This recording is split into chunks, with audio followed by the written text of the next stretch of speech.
Bonjour à tous, c'est Gaëtan de la chaîne Loin de Dépression. Aujourd'hui, on va parler d'un sujet qui concerne quand même pas mal de personnes et pas mal d'hypersensibles.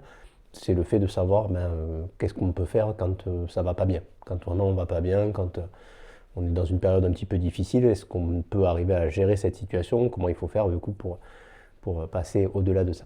Déjà, ce qu'il faut dire en tout premier lieu, c'est qu'on en est tous là, on fait en fait comme on peut, avec ce qu'on a entre les mains. Il arrive parfois qu'on n'ait pas de contrôle sur la situation, que la situation, on ne puisse pas avoir de prise dessus, parce que c'est quelque chose qui est totalement incontrôlable. Ce que je veux dire par là, c'est qu'on n'a pas toujours la prise sur les événements, que ce soit extérieurs ou les événements qui dépendent d'autres personnes. Si aujourd'hui il se met à pleuvoir, je ne pourrais pas faire en sorte que ça s'arrête de pleuvoir. Je pourrais simplement composer avec et essayer de m'adapter à la situation si je le souhaite. Pareil, comme je disais tout à l'heure, si un collègue est de mauvaise humeur, etc., malheureusement, ça le regarde à lui, ça le concerne à lui, mais je ne vais pas pouvoir du coup changer cet état de fait. S'il a décidé d'être de mauvaise humeur, on ne pourra malheureusement rien y faire. Et puis quand ça ne va pas, ce qu'il faut faire aussi, c'est qu'il faut se saisir de tout ce qui nous fait du bien, de tout ce qu'il est possible de prendre pour que ça fasse du bien. Voilà, c'est quelque chose qui ne nuira pas quoi qu'il arrive. Et donc effectivement, il faut se saisir de la moindre occasion, de la moindre petite chance que vous pourriez avoir d'aller mieux, d'avoir des réconforts, etc. Donc si ça passe par effectivement faire des activités, voir ou telle personne, effectivement, il ne faut pas hésiter dans ces cas-là à solliciter ça et à profiter de ces bons moments. Ce qu'on remarque aussi, et c'est surtout vrai depuis le Covid, c'est qu'il existe maintenant en fait énormément de coachs, de thérapeutes et d'offres en ligne pour justement aller mieux. Il y a une espèce de prise de conscience de l'importance de la santé mentale. C'est encore plus amplifié là, ces dernières années, depuis notamment le Covid. Et c'est vrai qu'effectivement, par rapport à ça, tout ce qui va aller dans ce sens et tout ce qui va permettre d'aller mieux, de vous aider justement à gérer ces moments de souffrance et ces moments où ça ne va pas, effectivement, ça peut être aussi bon à prendre. Voilà. Le problème avec cette logique aussi, parfois, c'est qu'on est en demande bien souvent de solutions, de conseils, d'astuces pour nous apprendre justement à gérer ces états-là. On est en réalité en recherche de stratégies, de tips, de choses qui nous aideraient à passer cet état-là. On n'est pas forcément toujours disposé à faire une démarche, par exemple, d'aller voir un ou une psychologue et de faire un véritable travail de fond, de soulever du passé, des éléments du passé, de faire le lien avec ce qui se passe dans le présent, voilà, de faire évidemment un gros travail de fond. Et souvent c'est quand même beaucoup moins évident et beaucoup moins facile de se lancer dans cette démarche-là. Et c'est vrai qu'on est preneur de choses qui seront peut-être un peu plus simples, comme des conseils, des choses comme ça. Et c'est vrai qu'on est tous pareils, c'est pas forcément évident de se confronter à des choses de notre passé, par exemple, des choses qui nous ont blessés, des choses qu'on a essayé d'enfouir, des blessures, etc.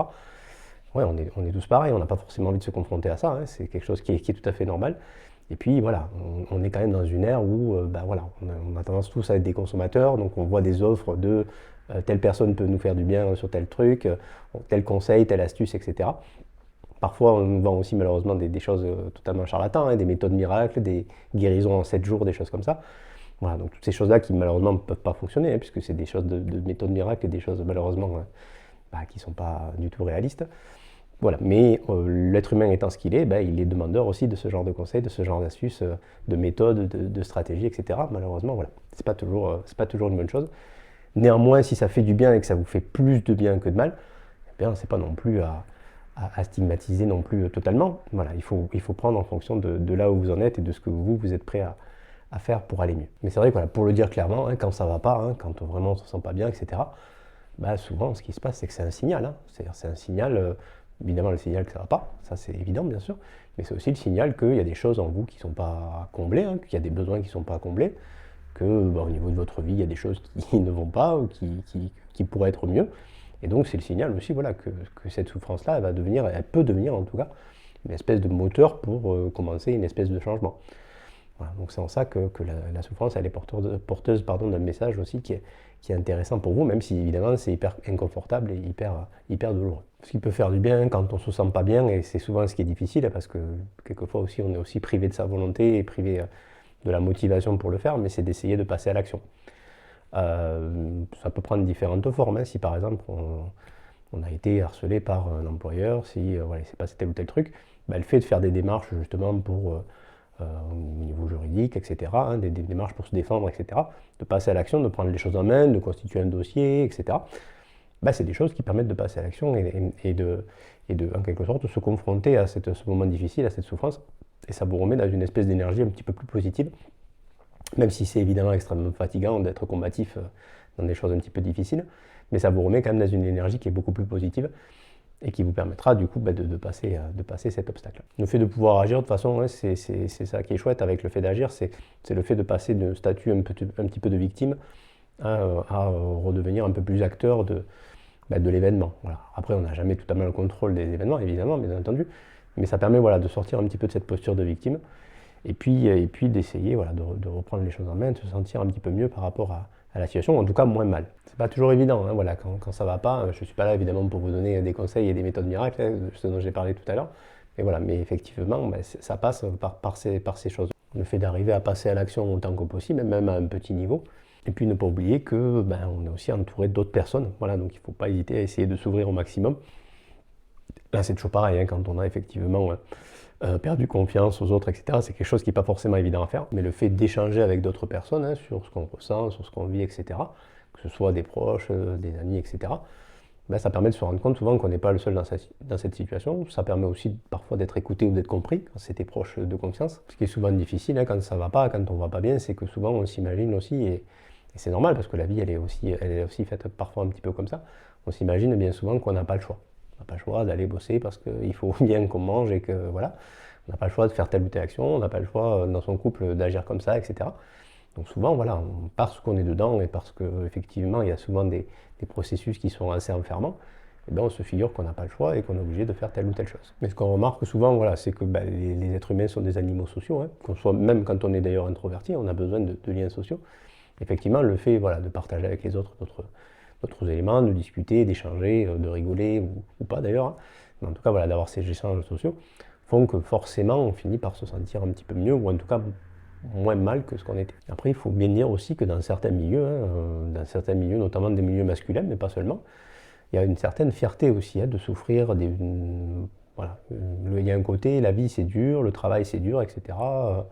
Voilà, j'y arrive quand même, donc je suis fort par rapport à ça, etc.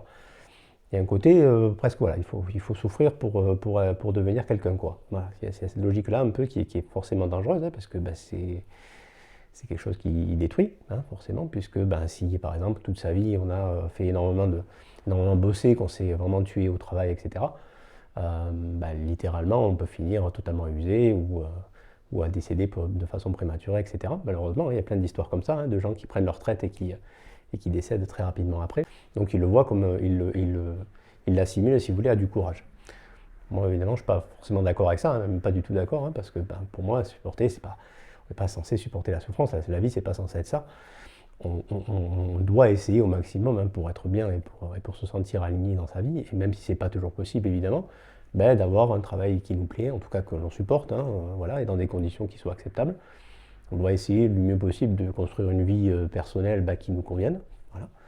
On ne va pas rester par exemple dans des situations où on est effectivement extrêmement malheureux. En tout cas, si on y reste, c'est parce que malheureusement, il y a des phénomènes qui font qu'on y reste. Mais en tout cas, voilà, le but de la vie, c'est pas de souffrir, hein, à moins vraiment de l'intégrer dans son mode de pensée, mais selon moi, c'est plutôt d'essayer de construire une vie qui nous ressemble et qui nous rende heureux. En fait, on n'est pas fait pour souffrir, hein. Si depuis l'enfance, on vous a enseigné ça, parce que c'était l'image que vous renvoyez vos parents, les adultes, etc. autour de vous, si c'est ça qu'on vous a dit, effectivement, à l'âge adulte, vous êtes peut-être rendu compte que c'était pas une bonne idée, voilà. Et que, en fait, la vie, c'est pas ça, hein. La vie, c'est pas de la souffrance, en tout cas, c'est pas censé l'être. Il arrive malheureusement parfois que ça l'est, hein, que ça le soit, parce que la vie, elle est ce qu'elle est. Mais la vie, c'est pas de tenir le coup. La vie, c'est vivre sa vie, avoir des projets, expérimenter, prendre des décisions qui sont là pour vous, hein, ou pour vos proches, etc. Donc vivre, c'est faire des choix, et des choix qui nous correspondent, et des choix qui sont censés nous rendre heureux. En tout cas, le plus important par rapport à la souffrance, hein, quand ça va pas, si vous sentez vraiment que ça dure et que vous êtes dans l'incapacité de passer ce cap-là, comme je disais dans la vidéo, n'hésitez pas à vous faire accompagner. Comme je disais en préambule tout à l'heure, hein, voilà, j'ai parlé du fait qu'on était à la recherche de conseils, de stratégies, etc., et de conseils bien-être. Voilà. Je ne juge pas si vous êtes dans cette démarche-là, il n'y a pas de souci, et si ça peut vous faire du bien, il n'y a pas de problème, mais c'est du coup pas tout à fait la même chose que de faire un véritable travail de fond, qui est certes beaucoup plus inconfortable, hein, de savoir de quoi ça vient, etc. Mais c'est souvent ce qui permet aussi de faire des changements en profondeur et d'aller un peu plus loin et de ne pas rester juste en surface. Voilà, écoutez, j'espère que cette vidéo vous aura plu. Si elle vous a plu, justement, n'hésitez pas à laisser un j'aime à la vidéo. Vous allez retrouver en description de la vidéo un lien vers l'article qui parle de ce sujet. N'hésitez pas à partager la vidéo sur les réseaux sociaux si vous pensez que ça peut aider d'autres personnes. Et puis n'hésitez pas non plus, si ce n'est pas déjà fait, à vous abonner à la chaîne, à activer aussi la petite cloche qui est à côté du bouton s'abonner, ce qui permet de recevoir des notifications pour les prochaines vidéos. Voilà, donc n'hésitez pas si le contenu vous plaît. Merci et bonne journée.